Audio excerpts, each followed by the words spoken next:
and how foreign policy was handled during Operation Sindoor.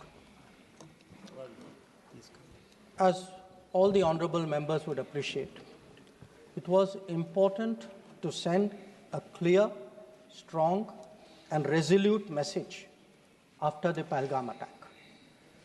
Our red lines had been crossed, and we had to make it very apparent that there would be serious consequences. As a result, the first step which was taken was that a meeting of the Cabinet Committee of Security took place on the 23rd of April, and that meeting decided that one, the Indus Waters Treaty of 1960 will be held in abeyance with immediate effect until Pakistan credibly and irrevocably abjures its support for cross-border terrorism.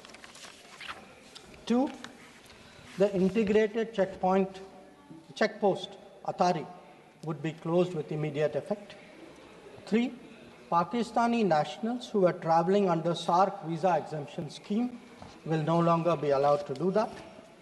Four, the defense, naval, and air advisors of the Pakistani High Commission would be declared persona non grata. And five, the overall strength of the High Commission would be brought down to 30 from the number of 55. It was very clear, Honorable Speaker, sir, that after this first set of steps approved by the Cabinet Committee on Security, that India's response to the Pahalgam attack will not stop there. Our task, from a diplomatic perspective, from a foreign policy approach, was to shape the global understanding of the Pahalgam attack. What we tried to do was to bring out to the international community Pakistan's long-standing use of cross-border terrorism. We highlighted the history of terrorism in Pakistan and how this particular attack was meant to target the economy of Jammu and Kashmir and to sow communal discord among the people of India.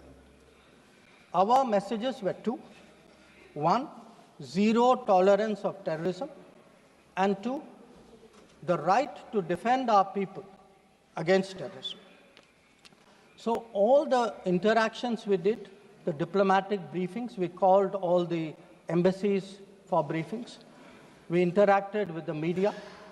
All of this was aimed at these two objectives: zero tolerance of terrorism and the right to defend ourselves, right to defend the people of India against cross-border terrorism. Now, the focus for our diplomacy was understandably the UN Security Council. And Honorable Speaker, sir, the challenge for us was that at this particular point, Pakistan is a member of the Security Council. We are not. So we had to achieve our objectives in a Security Council where Pakistan is a member. Now, our goals in the Security Council were two. One, to get an endorsement from the Security Council of the need for accountability, and two, to bring to justice those who perpetrated this attack. And I am glad to say, Speaker, sir, and I hope that this is appreciated and recognized by the House. If you look at the Security Council statement of 25 April, the members of the Security Council condemned in the strongest terms the terrorist attack. They affirmed terrorism in all its forms and manifestations constitute one of the most serious threats to international peace and security. And most important, the Council underlined the need to hold the perpetrators, organizers, financiers, and sponsors of this reprehensible act of terrorism accountable and bring them to justice. I highlight this, Speaker, sir, because this statement of the UN Security Council resonated throughout the international community. So when many honorable members asked today, where was the world on Pahalgam?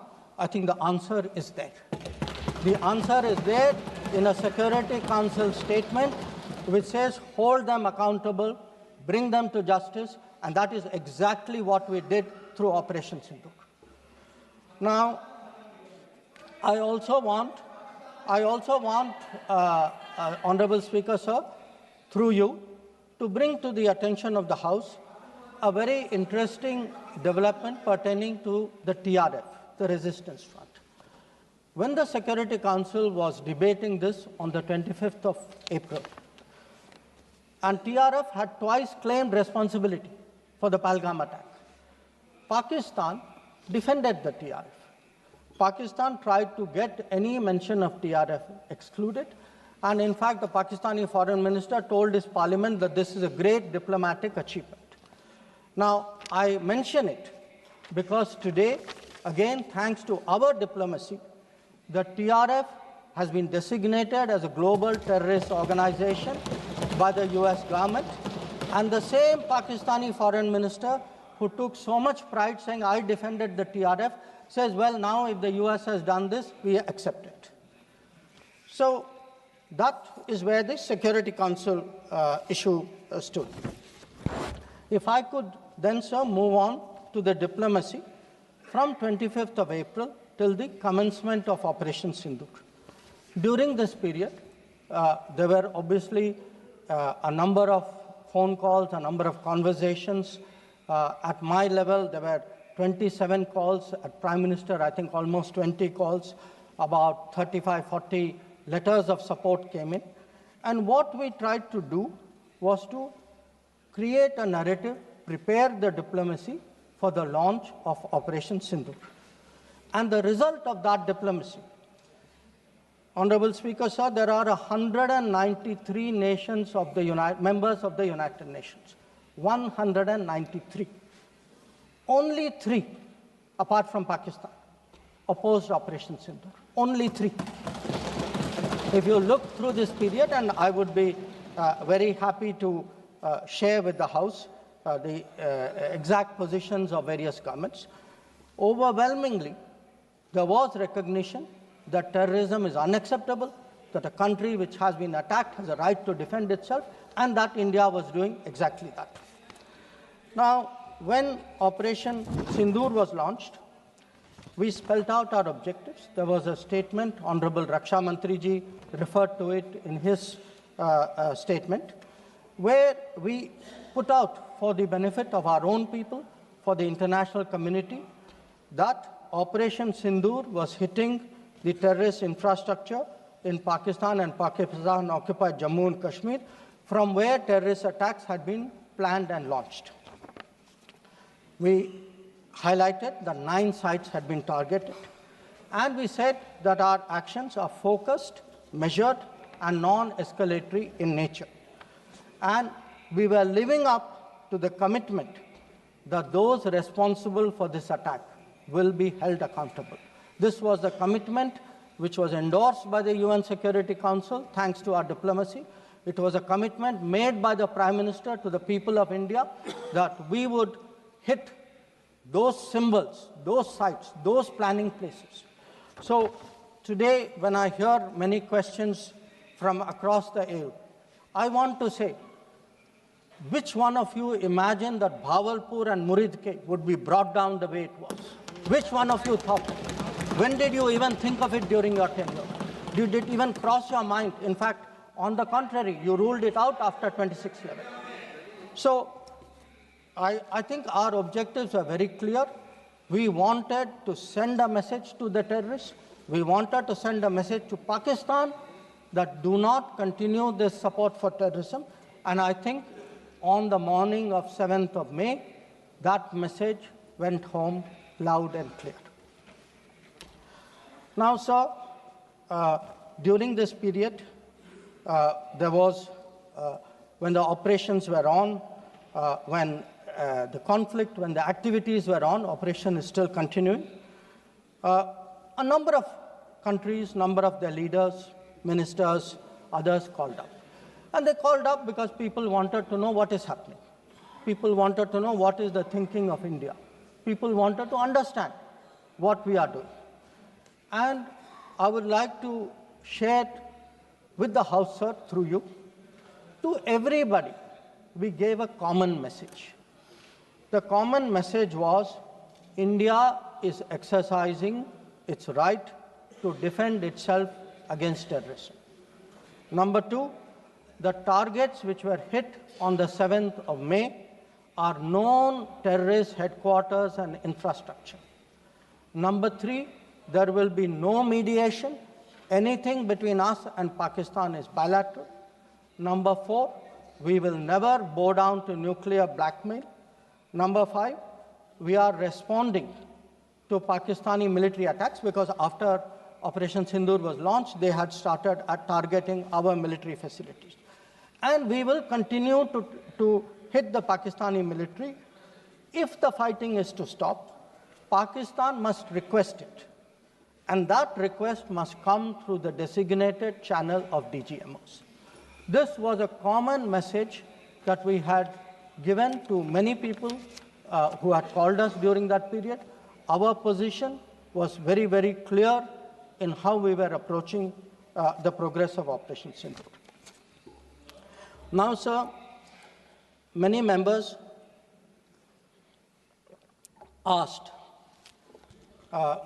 some out of genuine curiosity, some perhaps less, what was the international support? How much international understanding was there of India's position? I would like to share with you a sample.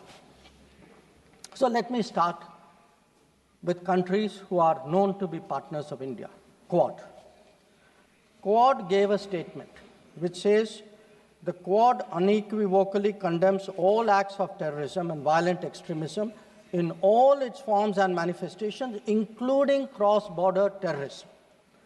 We condemn in strongest terms the terrorist attacks in Pahalgam on 22 April and call for perpetrators, organizers, and financiers of this reprehensible act to be brought to justice without any delay. Now, sir, this is the Quad. Now, let us look at a different grouping, BRICS. Now, BRICS has China as a member, Russia as a member, it has Iran as a member, Brazil, South Africa, Egypt. BRICS also condemned the April 22 attack. It reaffirmed its commitment to combating terrorism, again including cross-border terrorism. Now, I would like members of this House to understand, if India is attacked, if there is a terrorist attack on India and a country says we condemn cross-border terrorism, I think it is obvious to everybody what that cross-border terrorism is.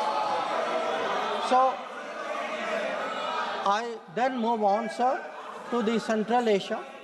The Central Asian countries opposed providing safe haven using terrorist proxies for cross-border terrorism, for terror financing. Now, I can cite statements from the Indian Ocean Rim Association, from individual countries, range of them.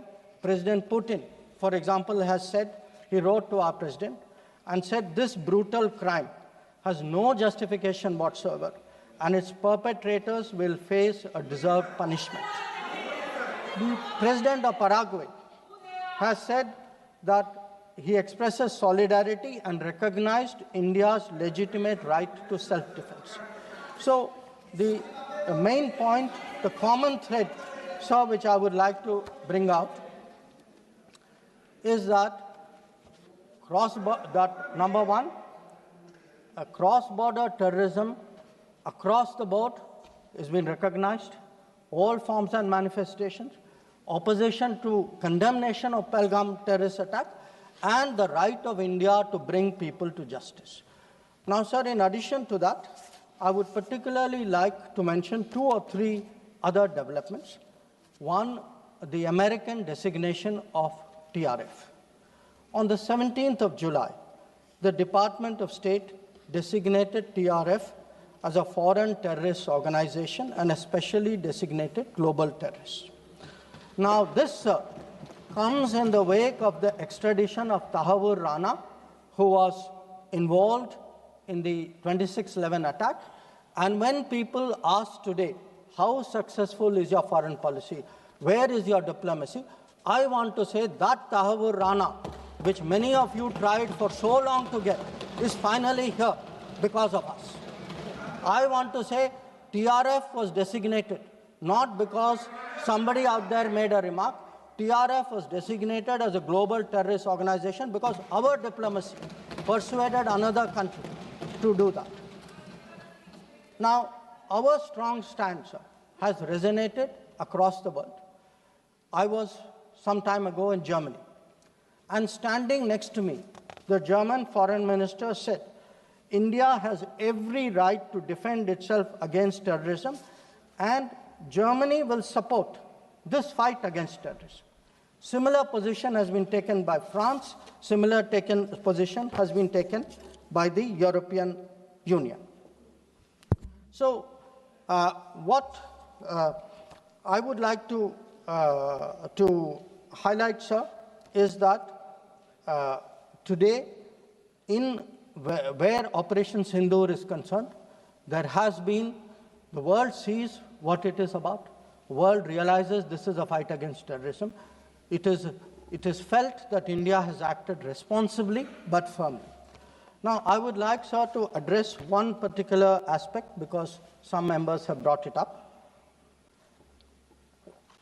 And this is regarding the US activity during this period.